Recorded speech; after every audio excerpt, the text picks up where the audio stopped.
Netanyahu तो पहले से चाह रहे थे, हर दौर में चाह रहे थे कि अमेरिका उनके साथ मिलकर ईरान पे हमला करे, लेकिन बहरहाल इसको हम कुछ ना कुछ तदब्बुर की बात कहेंगे कि एक हमला किया, उसके बाद उन्होंने कहा मैं अब अमन चाहता हूं, ईरान को जवाब देने का रास्ता भी दिया। जैसे ईरान एक सेकंड, सिर्फ एक छोटी सी बात कि वो जो उन्होंने बता दिया, जो अमेरिका कह रहा है कि हमें बता दिया था ईरान ने कि हम अटैक करने जा रहे हैं और हमने तैयारी हटा ली है। जिस तरह ईरान ने कहा कि हमें बता दिया गया था कि हमला हो रहा है, तो हमने यूरेनियम जो अफजूदा था वो निकाल लिया। तो सबको एक एक रास्ता तो मिला ना, कि हर बंदा अपने अपने मुल्क में कहे कि हम तो जीत गए, हम तो खड़े थे। लेकिन असल बात यह है कि ये पुरअमन काम आगे भी चलना चाहिए ना, ये 12-36 घंटे के लिए तो नहीं होना चाहिए। सही, बिल्कुल सही, और ऐसा ही सब चाहते हैं। अच्छा आमिर साहब, तमाम ममालिक के किरदार का आपने जिक्र किया, इस सारी सूरत हाल में पाकिस्तान ने भी अपना किरदार भरपूर तरीके से अदा किया, जहाँ जहाँ ज़रूरत थी वहाँ मजम्मत भी की गई और जिस तरीके से इजहार किया जा सकता था किया गया। इंडिया का क्या रोल रहा इस सारी सूरत हाल में? वो हमें कहीं दिखाई नहीं दिया। नहीं, वो दिखाई दिया इसराइल और अमेरिका के साथ। हाँ।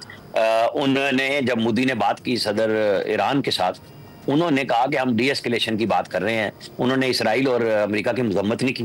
पाकिस्तान ने तो पहले दिन ही मजम्मत की, अमेरिका की भी की, इसराइल की तो मुसलसल कर रहे थे। अब समझने की बात होगी ईरान के लिए कि वो पाकिस्तान के मुकाबले में ट्रेडिशनली इंडिया के साथ चल रहे थे, और इनके लोग भी। मैं गया हूँ तेहरान, कई दफा जाने का मौका मिला है, वहां लोगों से भी मार्केट्स में बातचीत हुई है, तो मैं उस बुनियाद पे तज्जिया कर रहा हूँ कि ये उनके ज्यादा अच्छे ताल्लुकात थे। चाबहार उन्होंने गवादर के मुकाबले में ईरान ने इंडिया के साथ मिलकर बनाई। ये तजारती फायदा इसलिए इनका हक है कि ईरान और इंडिया जो चाहे करें आपस में, जैसे सऊदी अरब और यूएई दोनों ने इन्वेस्टमेंट इंडिया में किया, तो हमारे को ताल्लुकात खराब तो नहीं हो गए ना। ये हर मुल्क का अपना आजादी का हक है। लेकिन अब समझना ईरान को होगा कि दिया उन्होंने चाबहार में, वो मुसाद का एजेंट बने, उन्होंने बीएलए के अंदर काम दिखाया, पाकिस्तान को डिस्टेबलाइज किया। और आपको याद होगा जब पिछले साल उन्होंने हमला किया था और हमने जवाबन मारे, तो वो सारे वो बलोच निकले जिनको हमने मारा वहां पे ईरान के बलोचिस्तान के अंदर, के उनके वो महरंग बलोच ने कहा कि हमारे अजीज वहां से निकले। यहाँ पे आपके साथ लड़ाई लड़ रहे हैं कि जनाब वो मिसिंग पर्सन है, और आपको पता है कि वो मिसिंग पर्सन कहाँ पे हैं। वो बैठे वहां कार्रवाइयां तैयार कर रहे थे पाकिस्तान के खिलाफ। पाकिस्तान ने उनको मारा, घुस के मारा, और ईरान ने उसके ऊपर रिटेलिएट मजीद नहीं किया, बल्कि ये कहा कि हाँ ये इतने नेशनल थे जो ईरानी नहीं थे। ठीक है, तो हमारे ताल्लुकात फिर ठीक हुए। अब इस जंग में ईरान ने वो काम किया कि वो सऊदी पाकिस्तान और इंडिया के दरमियान में उनके वजीर खारजा आए, बातचीत करके गए, गो के उन्होंने वहां जाके बातचीत में इंडिया के साथ ही मुआहदे किए इस जंग में जो पाकिस्तान और इंडिया का कॉन्फ्लिक्ट शुरू हो चुका हुआ था उस दौरान। लेकिन ये उनका राइट, हमने समझा, हमने तनकीद नहीं की उन पे।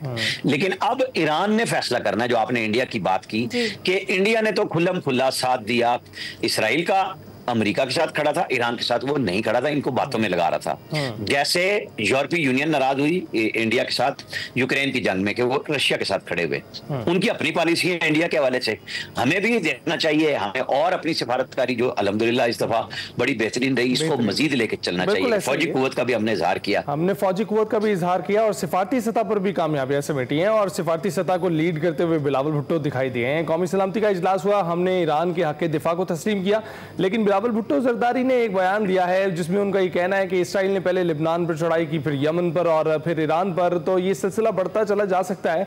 तो आज अगर ईरान तन्हा खड़ा है तो हमें उसे तन्हा नहीं रहने देना चाहिए। इस पर आप क्या कहेंगे? देखें, ये एक सेंटिमेंट्स वाली बात है। वो एक सियासी पार्टी के लीडर हैं, उनके अपने वोटर हैं हर मकतब फिक्र से। तो पाकिस्तान ने कब तन्हा रहने दिया ईरान को? पाकिस्तान तो बिल्कुल साथ खड़ा है कि पाकिस्तान ने बात की, ईरान से ज्यादा ईरान के लिए बात की। जैसे उन्होंने हमारे लिए बात की, हमने उनसे ज्यादा उनकी बात की, हमने शुक्र का इजहार किया। और जो हमने किया ईरान के साथ, ये अभी बात बाद में आएगी सामने, क्यों तशक्कुर पार्लियामेंट में उनके हो रहा था हमारे लिए आवाजें नहीं उठती थी इतनी, अब वहां पे बड़ी खुल्लम खुल्ला आवाजें उठ रही थी। हम जब इंडिया की जंग के बाद शुक्रिया अदा करने गए, वहां हमारा वामली इस्तकबाल हुआ, बड़ा गर्मजोशी थी, लंबी प्रेस टॉक हुई जो ईरानी सदर नहीं करते नॉर्मली, ये सब कुछ था। इस जंग में आप ध्यान में रखिएगा, field marshal army chief Syed Asim Munir की जो ट्रंप से मुलाकात है, यहाँ पे लोगों ने मजाक उड़ाया, लेकिन आपको कल को पता चलेगा जरूर कि बड़ा ही मुअस्सर रही, जिसका इजहार उन्होंने इस लफ्ज से किया कि पाकिस्तान ईरान को हमसे बेहतर समझता है। तो अगर हम बेहतर समझते हैं तो हमने समझाया भी है अमेरिका को कि किस दलदल में आप अफगानिस्तान में फंसे, किस दलदल में आप वियतनाम में फंसे, किस तरी अजीमत से आप निकले, निकालने में हमने आपकी मदद की। दोहा अकार्ड के अंदर आप वहां से निकल गए क्योंकि आप फंस गए हुए थे, तो आपको नेतन्याहू कहां लेके जाएगा, ईरान में किस तरह फंसाएगा। उन्होंने अपनी फेस सेविंग की, ईरान इसराइल को बचाया, वहां पे हमले किए, वहां से जो अफजूदा यूरेनियम था वो पहले निकलवा दिया। जैसे ईरान ने फेस सेविंग दी और दी कि जनाब दोहा पे हम हमला करने जा रहे हैं, उन्होंने अपने तैयारे निकाल लिए, और इसराइल मतलब जो दोहा पे 6 मिसाइल मारे ईरान ने वो इंटरसेप्ट भी हुए, नुकसान तो कोई नहीं हुआ, टुकड़े इधर उधर गिरे। जाहिर है जब 2 मिसाइल आपस में फटते हैं आवाज भी आती है, पैनिक भी होता है, लेकिन ये फिर इसका अल्टीमेटली हल आप ध्यान में रखें, पाकिस्तान का किरदार आपको नजर आएगा कि पाकिस्तान ने ईरान के लिए बहुत बड़ी सर्विस की है, इस खित्ते के लिए की है। बिल्कुल ठीक। अच्छा आमिर साहब, जिस तरह से डोनाल्ड ट्रंप ये कहते हुए उनकी ये स्टेटमेंट थी कि उम्मीद है कि ये जो ईरान इसराइल जंगबंदी है ये हमेशा के लिए रहेगी, आपको लगता है कि ये जो अभी सीज फायर हुआ है ये रहेगा? जिस तरह से अली भी इस चीज़ का जिक्र कर रहे थे कि ये कितने लंबे अरसे तक जंग खत्म तो नहीं हुई है, सिर्फ जंग बंदी हुई है, और आपने भी कहा कि जंग खत्म उस सूरत में होती कि एक फरीक की फतह होती और एक को शिकस्त होती। तो ये जो सारी सूरत हाल है इसमें सदर डोनाल्ड ट्रंप यानी अमेरिका अपना किरदार निभाता रहेगा और ये जो सीज फायर है ये चलेगी लॉन्ग टर्म के लिए? देखिए, इसराइल अपनी जगह शादियाने बजाएगा जब उनकी तरफ से बाकायदा ऐलान आएगा, ईरान बजाएगा कि हमने बिल्कुल इसराइल को किसी पल्ले नहीं छोड़ा, हमने अमेरिका पे भी हमला किया, हमने जो दावा किया था। विन विन पोजीशन तो सबकी हो गई। अब जो बात मैं कह रहा हूं कि वो मुज़ाकरात है, और मुज़ाकरात में ट्रेड जो सदर ट्रंप का नारा है वो ईरान और अमेरिका के दरमियान में आगे चल के तभी मुस्तकिल पायदार अमन आएगा ना कि आप एंगेजमेंट बना लें। आप वो ये तो नहीं हो सकता कि अब आप इस सीज फायर के ऊपर रह जाए। जैसे पाकिस्तान और इंडिया के दरमियान में सालसी की बात की, इंडिया मुकर गया, तो सालसी तो तभी होती है ना जब दोनों फ्री कैन मानते हैं।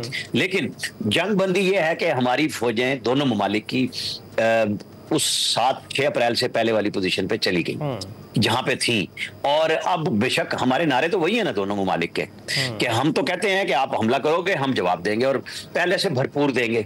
हमने साबित किया, दुनिया ने माना, राफेल तैयारे हमने गिराए, दुनिया ने मान लिए। इंडिया का फौजी सरबराह कहता है फौज जंग में नुकसान होता है, उसको कंट्रोल करना ज्यादा अहमियत का हामिल है, नुकसान के ऊपर बात नहीं की, उन्होंने भी बिलवास्ता तौर पर माना। अब ये बात मोदी नहीं मान रहे ना सिर्फ, लेकिन दुनिया मान रही है। तो क्या इंडिया की तरफ से कल एक जाहिर है बातचीत हो रही थी कि कुछ मैसेजेस चले कि इंडिया फिर सोच रहा है, लेकिन वो तब सोच रहा था जब ये सीज फायर ऐलान नहीं हुआ था। मेरे ख्याल में अब उनको फिर समझ आ जाएगी कि नहीं, हमें पाकिस्तान पे ये सोच के हमला करना कि इस वक्त इसराइल और अमेरिका चढ़े हुए हैं ईरान पे और हमें बड़ा फायदा होगा। इस सीज फायर के बाद वो कोशिशें भी उनकी नाकाम होगी। पाकिस्तान के पास उनकी सारी इंफॉर्मेशन आ रही है, पाकिस्तान की मुसल्लह अफवाज हर तरह से तैयार है, और जो बात अमेरिका हमसे कह रहा है कि मैंने फील्ड मार्शल को इसलिए दावत दी कि इन्होंने बड़ा अच्छा काम अंजाम दिया, इन्होंने एटमी जंग बचाई, और मैं इनको मिलना इनसे काबिले फख्र समझता हूँ बात, ठीक है।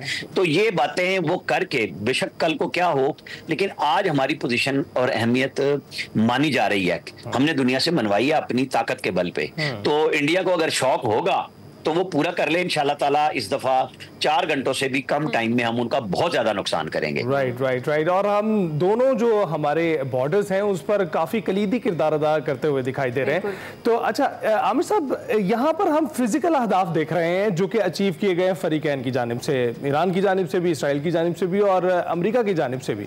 लेकिन जब हम खालिद अल मीना साहब से बात कर रहे थे तो उन्होंने मेंशन किया कि ये ग्रेटर गेम का एक हिस्सा हो सकता है, जिसमें जो पॉइंट किया जा रहा था वो कुछ ऐसे अहदाफ जिसे सॉफ्ट अहदाफ आप समझ सकते हैं, जिस तरह इकोनॉमिक अहदाफ होते हैं, उसमें ज़्यादातर ट्रेड हम देखते हैं कि चाइना के साथ हो रही है। तो अमेरिका का हमेशा से रूल रहा है बाय कैरेट्स और स्टिक्स। अगर आप जो है उस मिसाल के मुताबिक इस चीज़ को देखें तो ईरान को भी ज़ेर करने, ईरान को भी समझाने, मुज़ाकरात की टेबल पर लाने के बाद अपनी शराइत मनवाने के लिए भी शायद अमेरिका का ये जो आखिरी जो हरबा था जो उसने इख्तियार किया B-2 तैयारों के ज़रिए, आपको लगता है ये कारगर साबित होगा उसकी मईशत को अपनी तरफ टिल्ट करने के लिए? देखिए, ईरान के साथ मईशत पे अभी टाइम लगना है। मैं कह रहा हूँ मुज़ाकरात होने और तिजारत पे होने हैं। इस वक्त ईरान का अपना इंफ्रास्ट्रक्चर ठीक ठाक डैमेज हुआ है। अभी आप ये ना समझे, ईरान बहुत बड़ा मुल्क है, इसराइल बहुत छोटा है। इसराइल में वो छोटे छोटे शहर हैं, नजर आते हैं कि जी एक के साथ दूसरा शहर जुड़ा हुआ है, वहां पे मिसाइल लग रहे हैं। वो तबाही जो पहले कभी नहीं देखी थी वो दुनिया ने देखी, इसलिए उसकी जो परसेप्शन है वो बड़ी बनी। लेकिन ईरान का एटमी प्रोग्राम खराब हो गया, उनकी मिलिट्री क़यादत गई, ईरान एटमी साइंसदान गए, और इकोनॉमिक हब पे बराह रास्त हमले नहीं हुए। इनडायरेक्टली ईरान के अंदर इंफ्रास्ट्रक्चर को ज्यादा नुकसान पहुंचा, क्योंकि आपका एयर डिफेंस नहीं था, आपकी एयरफोर्स थी नहीं मुकाबले में। इसराइली त्यारे आ रहे थे, दंदना रहे, फिर रहे थे, बम मारते थे और चले जाते थे। वो अपना एक एक टारगेट अचीव करते रहे। बेहतर हुआ है कि ये जंगबंदी हुई है, ईरान भी सोचेगा बैठ के। बड़ी कौम है और पुरअज़म कौम है कि हमारा दोस्त और दुश्मन कौन है, हमारे साथ कौन खड़ा था इस वक्त इखलास के साथ। फिर वो नए फैसले लेंगे और आने वाले दिनों में हम देखेंगे कि पाकिस्तान और ईरान के रवाबित बढ़ते हुए आपको नजर आएंगे। लेकिन किसी तीसरे मुल्क के मफाद को नुकसान पहुंचाए बगैर पाकिस्तान ये बात करेगा कि तीसरे मुल्क में आप गल्फ को समझें। हमारे देखें, कल रात हम बात कर रहे थे, पहले हमने कल 7 बजे अपने एक्सपर्ट शो में बात की, लेकिन फिर और यही बात साबित हुई जब कतर पे हमला कर दिया तो पाकिस्तान के वजीर आजम शहबाज शरीफ ने पाकिस्तान में मौजूद कतर और सऊदी सफीरों से बात की और इसकी कोई हमायत नहीं की कि ईरान ने बहुत अच्छा किया, बल्कि कहा कि यह गलत हुआ। क्योंकि गल्फ के साथ भी हमारे जिस तरह दूसरे ममालिक के ताल्लुकात हैं, हमारे भी सारों के साथ ताल्लुकात हैं। हमारे लाखों पाकिस्तानी काम कर रहे हैं पूरे गल्फ में, ईरान में तो नहीं कर रहे। पाकिस्तान और ईरान की तिजारत भी इतने बड़े पैमाने पर नहीं है, और अगर कुछ होती तो वो पाबंदियों ने भी रोकी भी है। ईरान पाइपलाइन का मसला है, उन्होंने हमारे ऊपर हरजाने का किया हुआ है। ये सब चीजें तय होनी है। हम अपने मुल्क के मफाद में ईरान के साथ बात करेंगे, ईरान अपने करेगा। गल्फ कंट्रीज के साथ भी हमें चलना है, क्योंकि ये नहीं हो सकता था कि हम सिर्फ ईरान की इसराइल पे हमले की मजम्मत करते, इसराइल ने जो हमला किया उसकी मजम्मत करते हुए हम कहते नहीं गल्फ में भी तुम ठीक कर रहे हो, तो नहीं हो सकता। पॉलिसी लाइनें सब वाज़ेह हैं, पाकिस्तान ने कोई एम्बिग्विटी नहीं रखी कि जब ईरान पे अमेरिका हमला करता है, इसराइल हमला करता है, तो हम कहते हैं ये काबिल मजम्मत है। जब ईरान ने हमला कतर की बेस पे किया, अमरीकी बेस पे, लेकिन कतर की सॉइल पे किया, तो हमने कहा कि ये भी ठीक नहीं। और ये बात सऊदी अरब ने भी की कि हम इस बात को बिल्कुल नहीं बर्दाश्त करेंगे कि आप इस तरह हमले कर दें, क्योंकि वो उनकी हिफाजत के लिए आई हुई है। तो वो उस मुल्क के ऊपर हमला है। आपने इस सूरत-ए-हाल में देखा कि एक अपॉलॉजी जो है वो जारी की गई थी ईरान की जानिब से, और उनका ये कहना था कि हमने कतरी लोगों को, जो कि हमारे मुस्लिम भाई हैं, उनको निशाना नहीं बनाया, और उसके साथ साथ उन्होंने अपना स्टांस सामने रखा है कि हमने अमेरिका के अड्डे को निशाना बनाया। तो इस पर फिर आपका कतर का रद्द-ए-अमल भी आया, उसको किस तरह से देख रहे हैं? नहीं, देखिए, कतर ने तो कहा था ना कि हम जवाब का हक महफूज रखते हैं। इसीलिए ट्रंप और जेडी वैंस ने दोनों ने उनसे बात की, कतर के अमीर से भी और उनके प्राइम मिनिस्टर से भी, दोनों ने अपने अपने लेवल पे गुफ्तगू की, ताकि जो उन्होंने ऐलान किया हुआ है उनको बताया जाए कि आप भी हम आपको एतमाद में ले रहे हैं इस जंगबंदी में।